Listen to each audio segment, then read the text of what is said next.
tewali kinnuma nga bwavu kuluma abantu ng'abantu basirise. Tewali kinnuma nga keera ku makya n'ogamba nti neewuze ssente ntwale omwana ku ssomero n'otamanya nti ttaamu egenda kuggwako ng'era ogenda kuddamu weewole ssente ozeeyo omwana ku ssomero. Embeera eyo esima bunnya Uganda yakuggwawo okugyawo ng'abantu bazuukuse ne balaba gye tulaga. Naye ekisinga okunnuma mu byonna kwe kubanga abantu betukaabira betulaga nti ennaku abantu ebaluma oli akujuliza n'akugamba nti mwali ludda wa. Ekyo nno kyandikomyawo ne kisannuma nnyo. Naye oli akugamba nti mwali ludda wa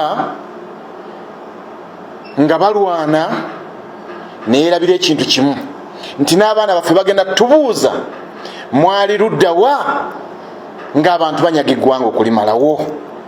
Mukama Katonda atusaasire naye tuli mu kabiga.